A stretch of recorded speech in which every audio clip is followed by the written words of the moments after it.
Hi, and welcome to the Frog Pond School of Design, where we talk about a wide variety of architectural issues and have some fun doing it. Uh, Before I go any farther, I just want to say if you have any questions or topics you'd like to hear me discuss, drop a note down below and I'll see what I can do. Today I want to talk about rivalries. As we all know, rivalries are nothing new. They go back to the beginning of mankind, as evidenced by Cain and Abel, for instance. But the rivalry I have in mind today is one that took place during the Renaissance. Giancarlo Bernini was one of the best known of the Renaissance artists, architects, sculptors. He, for instance, designed the colonnade that reaches out and defines the St. Peter's Square at the Vatican. And he also did the cutest little elephant kind of behind the Pantheon there in Rome. He's actually credited with having started the Baroque style. Well, Bernini did some statuary right in the middle of Piazza Navona in Rome.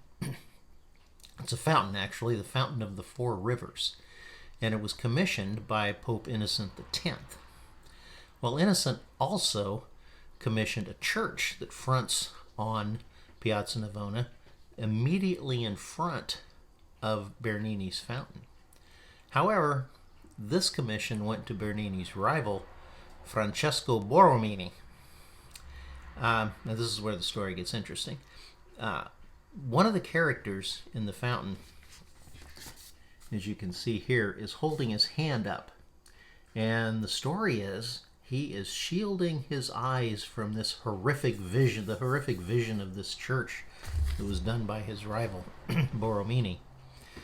The relationship between these two guys is a fairly interesting study in itself. They actually worked together at one time. They most notably on the great bronze baldacchino inside St. Peter's.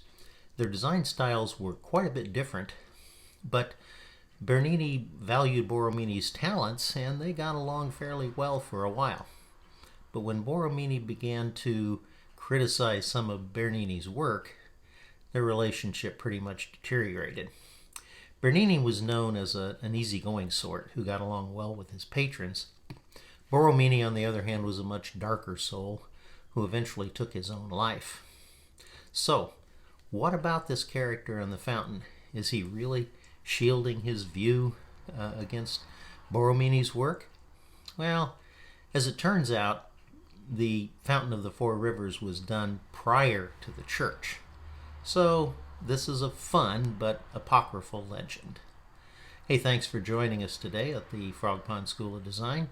We'll look forward to seeing you hanging around the pond again real soon.